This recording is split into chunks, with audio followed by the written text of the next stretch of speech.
Hola, ¿cómo están? Procederemos esta noche con el estudio de Juan capítulo 7 y primero Dios, hoy lo terminamos. Veremos una invitación muy importante que hace el Señor Jesús, una invitación que sigue vigente hasta nuestros días.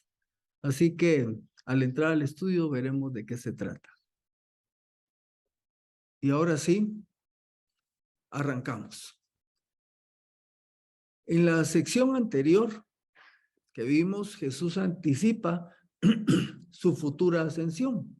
Allá en el versículo 33, Jesús dijo, todavía estaré con ustedes un poco de tiempo y luego iré al que me envió. Y termina la semana pasada en el versículo 36 con los judíos, estos líderes, las personas que estaban ahí en esta fiesta de los tabernáculos, preguntándose cuál era el significado de las palabras del maestro, que donde él iba ellos no lo iban a poder pues acceder, ¿verdad? Y no entendían esto. Y termina esa sección. En el versículo 37 nos traslada como a una escena diferente, porque es un día diferente de lo que estudiamos del 36 para atrás. Y así entonces el versículo 37 dice, pero en el último y gran día de la fiesta, Jesús se puso de pie y alzó la voz diciendo, si alguno tiene sed, venga a mí y beba. Esta fiesta de la que está hablando el versículo, pues es la fiesta de los tabernáculos. Recordarán que era una semana en donde los judíos construían unas pequeñas carpas, usualmente de ramas, y las podían hacer en la azotea de la casa o en los lugares libres a la par o incluso en las afueras de la ciudad. Se llenaba de pequeñas carpitas y lo que ellos celebraban con la fiesta de los tabernáculos era recordar el cuidado que Dios tuvo de ellos cuando salieron de Egipto y tuvieron que vivir en carpas en aquel tiempo y cómo Dios los cuidó. Así que ellos cada año celebraban esto. Además, se nos dice que cada día el sumo sacerdote, en esos 7 días, se dirigía al estanque de Siloé y en una procesión acompañado por más personas, en ese estanque tomaba agua en un recipiente, un pichelón, digamos, y se dirigían hacia el altar y vertía allí el agua como una ofrenda a Dios. Esto no estaba normado en el Antiguo Testamento, pero al parecer fue una costumbre que fueron adquiriendo con el tiempo. Y junto con la fiesta de los tabernáculos, este vertimiento, ir a traer el agua y derramarla ahí donde estaba el altar, lo que hacían es conmemorar la provisión milagrosa de agua de parte de Dios en esos tiempos cuando estuvieron peregrinando en el desierto después de haber salido de la esclavitud de Egipto. Ahora, ¿por qué mencionamos esto? Porque en este contexto de este rito del agua, ¿verdad? Y tomando en cuenta que la región de Israel, pues es un lugar donde no abunda el agua, nos dice el pasaje que en el último y gran día, y algunos escritores piensan que puede ser el séptimo día, que sería un día viernes, o el octavo día, que sería un día sábado, algunos opinan que es uno, que es el otro. Bueno, en cualquiera que fuera, se nos dice que Jesús se pone de pie. Ahora, esto llama la atención porque normalmente un rabí, un maestro judío, usualmente enseñaba sentado. Y aquí se nos dice que Jesús se pone de pie. Pero no solo eso, sino que nos dice el pasaje que alzó la voz. Y esto de alzó la voz quiere decir elevó el volumen de la voz de manera significativa. O sea, lo inusual fue, se para, se pone de pie y a viva voz da esta invitación que vamos a ver a continuación, que es una invitación prácticamente, diría yo, evangelística, ¿verdad? Si alguno tiene sed, venga y beba. Si alguno tiene sed, nos comunica esto. El que reconoce, ¿quién es este que tiene sed? Es el que reconoce su necesidad espiritual. Y de alguna manera, obviamente, si una persona no empieza por reconocer que tiene necesidad, pues no va a dar el siguiente paso. Así que en esta invitación del Señor Jesús es un llamado a hacer ver que las gentes se sensibilicen y se dan cuenta que tienen una necesidad espiritual. Una vez que el ser humano, hombre o mujer, se dan cuenta que tienen esa necesidad, entonces el siguiente paso, la invitación de Jesús es, venga, acérquese a Jesús. Ese es el llamamiento, acérquese a Jesús. Y una vez que se acerca, entonces la decisión clave, y beba. Y y beba, pues quiere decir, crea en él. Y en el siguiente versículo vamos a ver que precisamente eso es lo que está diciendo Jesús, es el que tenga necesidad espiritual, acérquese y beba de mí, quiere decir, y crea en mí. El versículo 38 precisamente lo aclara, dice, el que cree en mí, y esto es el que bebe, ¿verdad? El que cree en mí, como dice la Escritura, ríos de agua viva correrán de su interior. Recordémonos que no es la primera vez que Jesús habla utilizando estas figuras de lenguaje. Allá con la mujer samaritana a la orilla del pozo, ¿verdad? Él le ofrece un agua de la cual el que la bebe no vuelve a tener sed jamás, porque el agua del Señor Jesús, el que cree en él, sacia la necesidad del ser humano y esa necesidad espiritual es satisfecha plenamente. Luego estuvimos viendo en el capítulo 6, donde Jesús invita a que coman su carne y beban su sangre. Usa repito, esas figuras de lenguaje. Y aquí está diciendo, el que tenga sed, venga y beba. Y aquí nos dice, el que cree en mí, como dice la Escritura, ríos de agua viva correrán en su interior. Ahora, no solo es cuestión de que uno se acerque a Jesús y crea en él, sino que hay consecuencias de creer en él, y aquí dice, ríos de agua viva correrán en su interior. ¿Qué quiere decir esto? El objetivo del Señor no es tener reservorios de agua estancada. O sea, el hecho de que aquel que llega a Cristo y cree en él, no es para que se vuelva un lago que no comparte su agua. Por eso usé la palabra agua estancada. El agua estancada se vuelve inútil, se contamina, no se oxigena, no es útil. ¿Qué es lo que busca Dios? ¿Qué es lo que busca el Señor? Canales de distribución. Por eso es que aquel que cree, de su interior corren ríos de agua viva, porque cada creyente, a su vez, así como él recibió, él se convierte en un canal para transmitir a los demás, para compartir el agua de vida con los demás. Y claro, está hablando de compartir el evangelio, en eso consiste. El que cree en el Señor Jesucristo y nace de nuevo, ahora tiene el potencial de compartir la verdad del evangelio con otros para que a su vez crean y nazcan de nuevo, y estos otros a su vez sigan compartiendo el evangelio. En el versículo 39 nos aclara que dijo esto, lo que está diciendo, el que cree en mis ríos de agua viva saldrán, dijo acerca del espíritu que habían de recibir los que creyeran en él, pues todavía no había sido dado el espíritu porque Jesús aún no había sido glorificado. O sea, en este momento está hablando de un hecho futuro, ¿verdad? La presencia del Espíritu Santo en el creyente, pero que todavía no estaba presente porque Jesús era el que estaba y él tenía que irse para que el Espíritu Santo viniera.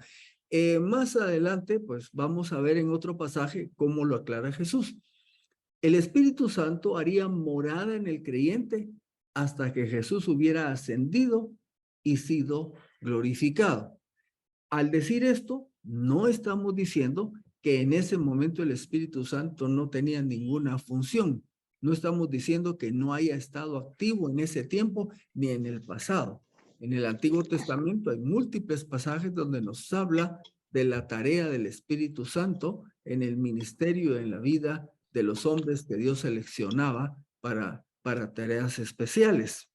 Como les dije más adelante, allá en Juan 16:7, Jesús vuelve a aclarar, pero yo les digo la verdad, les conviene que yo me vaya, y ese yo me vaya era después de su muerte con su resurrección y su ascensión al Señor, ese es el que yo me vaya.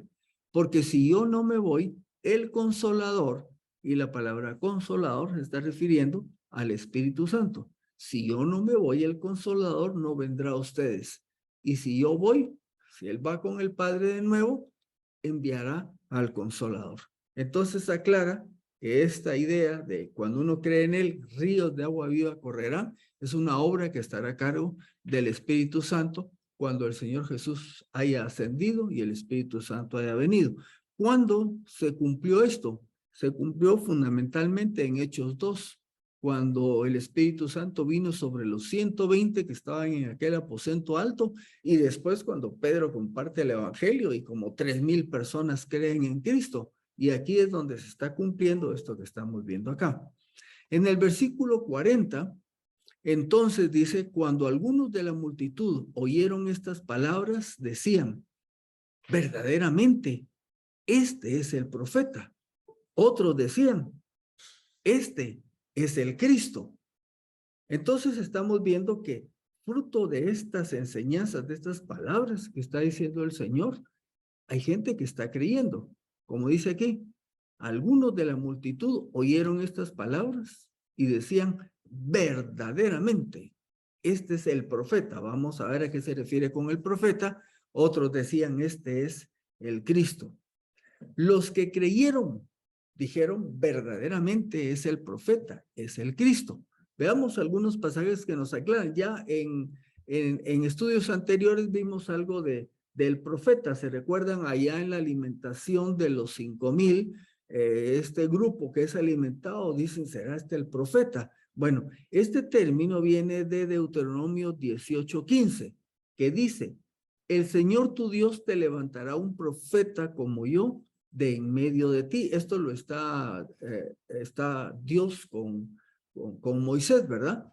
Dios levantará un profeta como yo, se refiere a Moisés, de en medio de ti, de entre tus hermanos, a él escucharán. Los judíos conocían que estaba esta promesa de un profeta que vendría.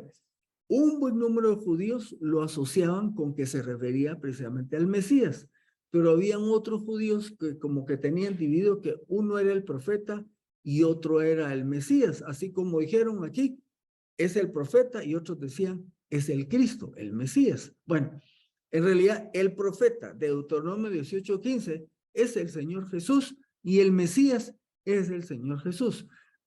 Aquí abajo en el párrafo que ustedes ven, es una cita de allá de Hechos 3, 22, 23, donde Pedro, se recuerdan que llegó al templo y había un hombre lisiado y que les pidió dinero, y Pedro y Juan le dijeron, no tengo ni plata ni oro, pero lo que tengo te doy en el nombre del Señor. Y el hombre fue sanado, y entonces entran al templo con el hombre que todos conocían que había estado ahí pidiendo limosna por años, lisiado, y ahora entra caminando. Entonces se les agolpa una multitud ahí, y Pedro da nuevamente un mensaje evangelístico. Y en este mensaje, aquí es lo que dice Pedro, porque ciertamente Moisés dijo, el Señor su Dios les levantará, y es una cita de Deuteronomio 28, de entre sus hermanos un profeta como yo. A él escucharán en todas las cosas que les hable. Y agrega, y sucederá que cualquier persona que no escuche a aquel profeta será desarraigada del pueblo. Pedro está diciéndoles al pueblo que ese profeta de que habla de Deuteronomio 28:15 es el Mesías, es el Cristo. Pero además, también en el ministerio de Jesús, ya varios habían reconocido su identidad como Mesías. Allá en el capítulo 1 de Juan, que ya estudiamos, se nos dice que Andrés, el hermano de Simón Pedro, era uno de los dos que habían oído a Juan Bautista, y habían seguido a Jesús. Este Andrés encontró primero a su hermano Simón y le dijo, hemos encontrado al Mesías, que significa Cristo. O sea, esto ya en su ministerio ya venía sonando esta realidad. Hay un par de pasajes que no mencionan la palabra Mesías, pero identifican lo que es la identidad de Cristo. Juan 1:49, cuando es el encuentro con Natanael y que se queda sorprendido porque Jesús le dice que lo vio desde que estaba debajo de la higuera y le contesta a Natanael: Rabí, tú eres el Hijo de Dios, tú eres el Rey de Israel, el Hijo de Dios. En Juan 6:68, que lo vimos recientemente, cuando Jesús se da la vuelta con sus discípulos y les dice: ¿se quieren ir ustedes también? Porque muchos habían empezado a abandonarlo. Y le dice Simón Pedro: Señor, ¿a quién iremos? Tú tienes palabras de vida eterna y nosotros hemos creído y conocido que tú eres el Santo de Dios. Y esta es una referencia también al Mesías. Y para cerrar, dentro de otras citas, lo que el mismo Pedro le dijo cuando Jesús les preguntó: ¿quién dicen ustedes que soy yo? Y dice, Simón Pedro dijo: tú eres el Cristo, el Hijo del Dios viviente. Así que estos que están ahí en ese último gran día oyendo la invitación del Señor Jesús, dice, algunos pues creen, ¿verdad? Reconocen quién es Jesucristo. Pero van a haber otros que tienen otra postura. En el versículo 41b al 43, 2 al 44, pero otros decían: ¿de Galilea habrá de venir el Cristo?, se preguntan. Y luego otra pregunta: ¿no dice la Escritura que el Cristo vendrá de la descendencia de David y de la aldea de Belén? ¿De dónde era David? Bueno, si se recuerdan, en el mismo capítulo 7, algunos afirmaron anteriormente que no se sabía de dónde vendría el Mesías, el profeta. Y nosotros dijimos, claro que sí se sabía, porque está en la Escritura. Ahora, poco más adelante, quizás con otro grupo, aquí dicen, número 1, de Galilea va a venir el Cristo, y luego dicen, no está en la Escritura que vendrá de Belén, de donde era David, y que será descendiente de David. Bueno, estos que no creían dicen que si de Galilea ha de venir el Cristo, tienen razón, claro que no, no iba a venir de Galilea. Luego dicen, es que el Cristo sería descendiente de David y nacería en Belén. Claro, eso sí es cierto. Bueno, entonces, ¿cuál es el problema? El problema es que estos incrédulos no conocían el origen y ascendencia de Jesús. Para ellos, Jesús era originario de Galilea, de la ciudad de Nazaret. Y claro, si conocían la Escritura, pues el Mesías no iba a venir de Nazaret, sino de Belén. Pero lo que pasa es que no sabían el verdadero origen de Jesús, que había nacido en Belén. Ahora, vean la cita de donde es tomado esto, Miqueas 5:2. Pero tú, oh Belén Efrata, aunque eres pequeña entre las familias de Judá, de ti me saldrá el que será gobernante de Israel. Hemos visto este pasaje antes, cuyo origen es antiguo desde los días de la eternidad. Y nos habla precisamente de la preexistencia eterna del Mesías.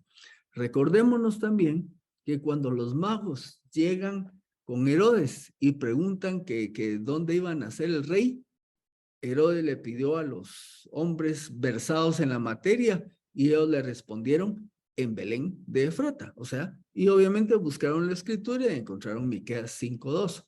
Estos que no creían estaban en lo correcto al decir que el Mesías nacería en Belén, que sería descendiente de David. Así era. Pero ¿por qué no creían? Porque no conocían el verdadero origen de Jesús. ¿Qué pasó? No se tomaron el tiempo o no quisieron indagar en los registros del templo. Bueno, ¿y qué son estos registros del templo? Pues buscando un poquito, y pueden haber más fuentes, yo me encontré una que se llama Religión y Libertad, no necesariamente es evangélica la fuente, pero escriben esto. Como es sobradamente conocido, el Concilio de Trento, un concilio que hubo en la iglesia en los primeros siglos, impone a las parroquias de los diversos puntos de la cristiandad, oigan lo que anotan acá, la orden de llevar a cabo registros civiles de nacimientos, bautismos, matrimonios y óbitos. Óbito quiere decir muerte. Los que estamos acá, quizás los que ya tenemos algún kilometraje recorrido, pues tal vez nos podemos acordar que antes, normalmente, cuando nacían los niños, a donde se les iba a registrar era la iglesia de la población. E incluso ahí es donde se tomaba nota y se registraba el nombre. Con el tiempo ya se creó lo que fue el registro civil, fue pasando a las municipalidades y luego lo que ahora conocemos como el RENAP. Pero pues hace muchos años era el centro de la vida religiosa, digamos, era donde se inscribía el que nació, el que se casó y todo lo demás. Bueno, en este sitio agregan, ahora bien, dice el autor, si yo les dijera que muchos siglos antes de Trento, de este concilio, tanto como 20 a 25 siglos, los judíos ya apuntaban las genealogías de sus habitantes en registros cuya custodia se llevaba a cabo probablemente en el templo o en las oficinas aledañas.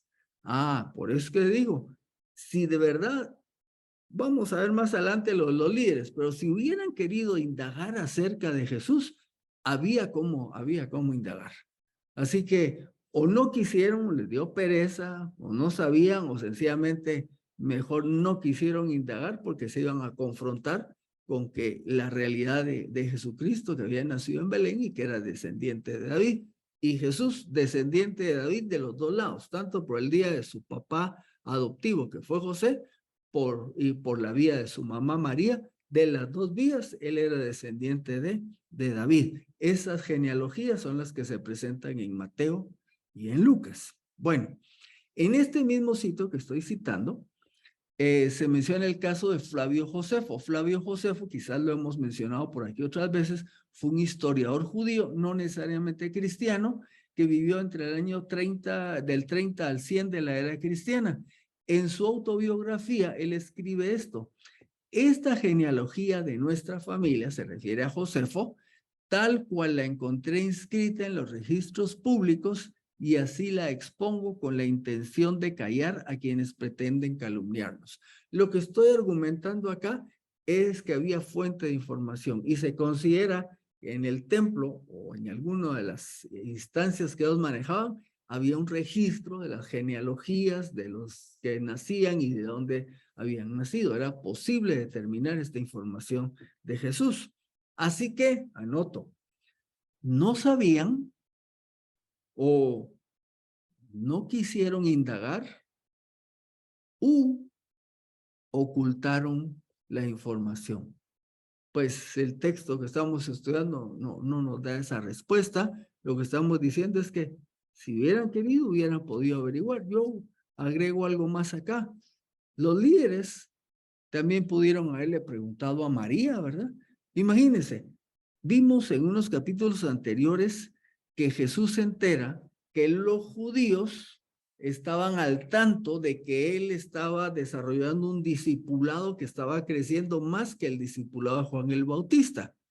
O sea, los judíos le estaban siguiendo la pista, y cuando hablamos de los judíos, los líderes, ¿verdad? Le estaban siguiendo la pista a Jesús. Y Jesús no andaba en Jerusalén en ese momento, sino en los alrededores. Entonces, si le andaban siguiendo la pista, por eso noto yo acá, no quisieron indagar, no sabían, o como anoto, así como fuera una trama, ¿verdad? Esas de tipo de misterio, ocultaron la información. No quisieron que se supiera que Jesús de dónde era, o como estoy diciendo, pudieron irle a haber preguntado a María, mire María, a su hijo, que es el que anda ahí predicando, cuente, y le empiezan a sacar información.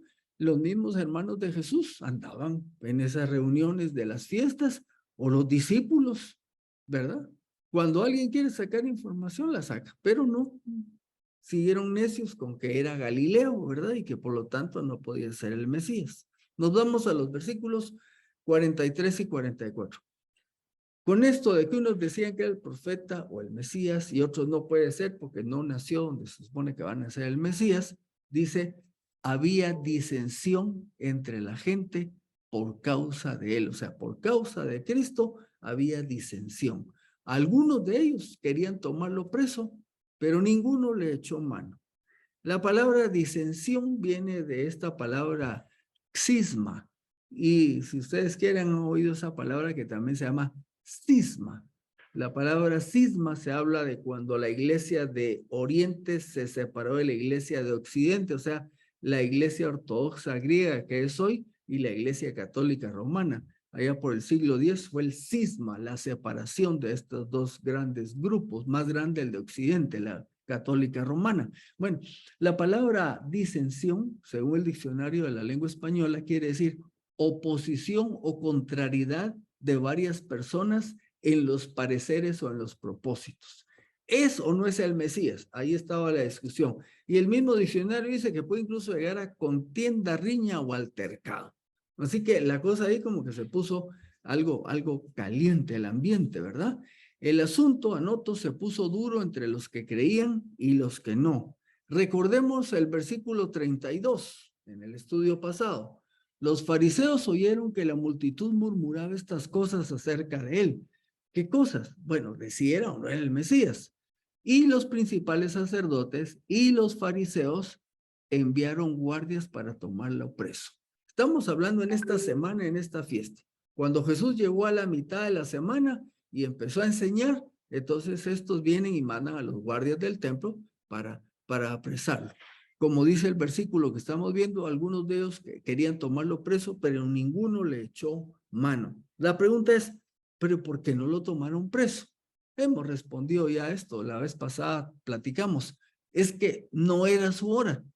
Por eso no lo podían apresar, no era el momento en que le tocaba. A él le tocaba esto 6 meses después, cuando viniera la Pascua, su última Pascua. Ahí es donde él iba a dar su vida, ese era el plan de Dios. Pero habían otras razones subyacentes. Pues con los ánimos caldeados, o sea, los que sí, los que no, y agarrarlo y llevárselo preso en ese momento, la cosa se podía salir de control. Entonces no les convenía apresarlo. Y uno más, los mismos guardias se habían impresionado lo de ir a Jesús, ¿verdad? Porque lo vamos a ver más adelante. Entonces, los que iban a capturarlos se impresionaron. Ahora, bueno, voy a aclarar eso ahorita más adelante. En el versículo 45 y 46 dice, luego los guardias regresaron a los principales sacerdotes y a los fariseos, estos que habían sido enviados, y estos les dijeron, los líderes, ¿por qué no lo trajeron? Y los guardias respondieron, nunca habló un hombre alguno así. Por eso estaban impresionados. Ahora, ustedes dirían, bueno, miren, los líderes dicen, ¿por qué no lo trajeron? Y los guardias, y anoto ahí entre paréntesis, levitas, dicen, nunca habló hombre alguno así. Bueno, recuérdense que cuando hablamos de guardias, no estamos hablando de guardias romanos. Un guardia romano le da una orden y la tiene que cumplir a como de lugar. Estos no eran guardias romanos, sí eran guardias del templo, pero eran de la tribu de Leví. De alguna manera, estos hombres eran instruidos, conocían la ley, no eran del nivel de los fariseos y otros, pero conocían la ley. Así que cuando viene Jesús y con su trasfondo religioso, quedan impresionados. Por eso no lo capturan. Aquí tengo una cita de Tomás Constable. Dice, los guardias fueron a aprehender, o sea, a agarrar a Jesús con sus armas, pero Jesús los aprehendió con sus palabras, ¿verdad? Solo es una reflexión así media poética. Versículos 47 y 49. Entonces los fariseos le respondieron, ¿será posible que ustedes también hayan sido engañados? ¿Habrá creído en él alguno de los principales o de los fariseos? Pero esta gente que no conoce la ley es maldita. Bueno, los fariseos acusan a los guardias de ignorantes y más que una pregunta, es una intimidación. ¿Habrá creído en él alguno de los principales o de los fariseos?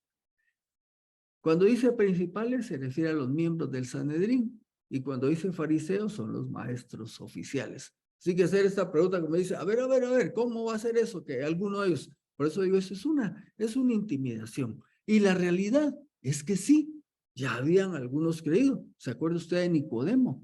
Cuando va con Jesús de noche en Juan 3:2 y digo Nicodemo y otros porque al menos Nicodemo pregunta en plural. Sabemos que has venido, o sea, fue él, pero dice, sabemos, hay otros que han estado viendo el ministerio de Jesús y nadie puede hacer las señales que tú haces si Dios no está con él.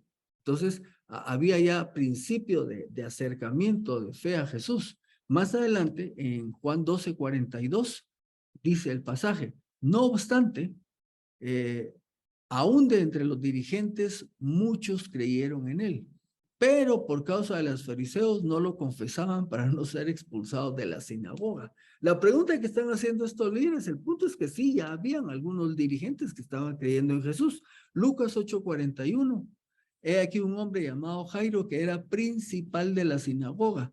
Se postró a los pies de Jesús y le imploró que fuese a su casa. Es que su hija estaba enferma. O sea, el punto es, sí, ya algunos de los líderes estaban creyendo, pero en ese momento era peligroso hablar abiertamente de su fe en Jesús. Agregan estos religiosos líderes y fariseos, pero esta gente que no conoce la ley es maldita, dicen, ¿verdad? Miren, para los líderes, la opinión de los guardias acerca de Jesús estaba al nivel de los malditos sin educación. Eso es en la manera de ver de este liderazgo, ¿va? Miraban de menos a las personas. Pero una nota, es que no es el conocimiento lo que vale. Y vamos a ver un pasaje de donde pudo haberse derivado esto. En Deuteronomio 28:15 dice, pero si no escuchas la voz del Señor, tu Dios, a fin de procurar poner por obras todos sus mandamientos y sus estatutos que yo te mando hoy, todas estas maldiciones vendrán sobre ti y te alcanzarán.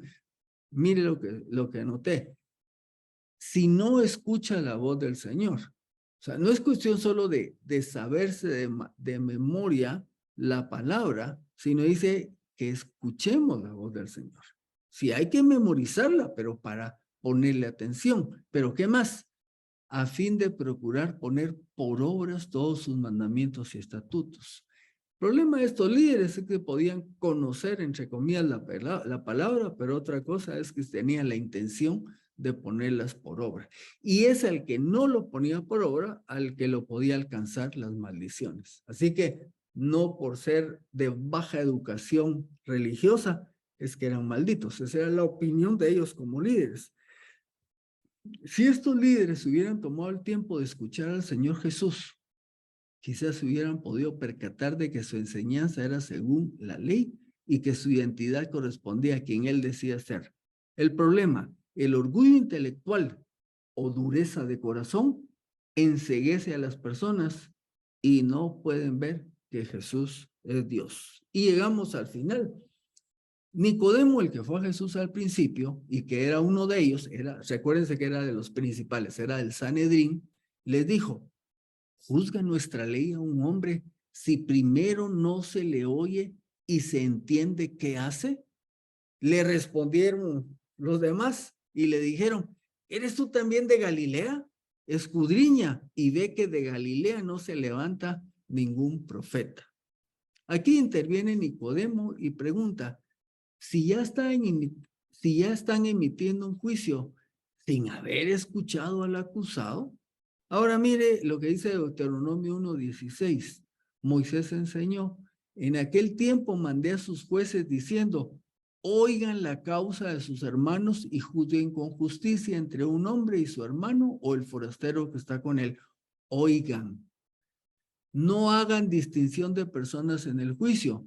Oirán tanto al pequeño como al grande. No tengan temor de nadie porque el juicio es de Dios, pero la causa que sea difícil la traerán a mí y yo la oiré. Ok, este es el trasfondo de que un hombre que va a ser juzgado merece ser oído, escuchado, evaluado justamente. Pero le respondieron a Nicodemo, ¿eres tú también de Galilea? Escudriña y ve que de Galilea no se levanta ningún profeta. Como se puede ver, los líderes no le responden a Nicodemo de acuerdo a su argumento, ¿verdad? Sino le responden de manera emocional y ofensiva. Es más, lo atacan de manera personal. Eres de Galilea. No discutieron la razón que le estaba diciendo a ellos. Es a un hombre, antes de emitir un juicio, primero se le da la oportunidad que se defienda en el juicio. Eso es lo que está diciendo Nicodemo, y los otros, en vez de contestarle por ese lado, le dicen, ¿qué estás pensando? Parece como que fueras de Galilea que lo estás defendiendo, ¿verdad? Ellos los líderes ya habían tomado una decisión acerca de Jesús sin escucharlo. Así que repetimos, su mente y su corazón estaban cerrados. Como dijo alguien, la ira es ciega y el prejuicio profundo distorsiona todos los hechos. ¿Qué quisieron decir con que de Galilea no se levanta ningún profeta? Bueno, ¿será que estarán pensando en el profeta de Deuteronomio 18:15? Pues sí, pero en Deuteronomio 18:15 no menciona de dónde nacería este profeta que ya mencionamos. Bueno, se referirá a todos los demás profetas que profetizaron. Bueno, si es así, al menos, por lo menos, Jonás, Oseas y Nahum eran de esa región de donde era Galilea en ese momento. Entonces también ellos como líderes, de alguna manera estaban errados en la manera de ver esta situación. Cerramos. La invitación sigue vigente. Si alguno tiene sed, venga a mí y beba. Es la invitación que está abierta para todo ser humano. Pero si la mente y el corazón del que la escucha están endurecidos, difícilmente las palabras y hasta los milagros podrán penetrar esa barrera. De todos modos, nosotros seguiremos compartiendo el evangelio, diciéndole a la gente: el que tenga sed, venga a Jesús y beba, crea en él. Así que ustedes dirán, bueno, como dijeron aquellos discípulos cuando aquel hombre rico se alejó porque no quiso hacer lo que Jesús le había recomendado, y dijeron: ¿cuán difícilmente entrarán en el reino de Dios los que tienen riquezas? Bueno, era similar. Las riquezas tenían endurecido su corazón, cegada su mente de este hombre rico, pero Jesús les contestó. Los que oyeron esto dijeron: ¿y quién podrá ser salvo? Y él les dijo: lo que es imposible para los hombres es posible para Dios.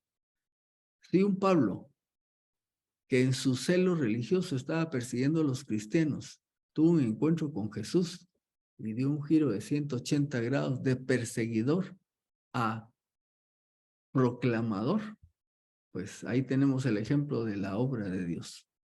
Quizás encontremos gente dura, pero no nos preocupemos. El que rompe los corazones y abre las mentes es el Señor Jesús, y a Él dejamos esa tarea en el corazón de la gente.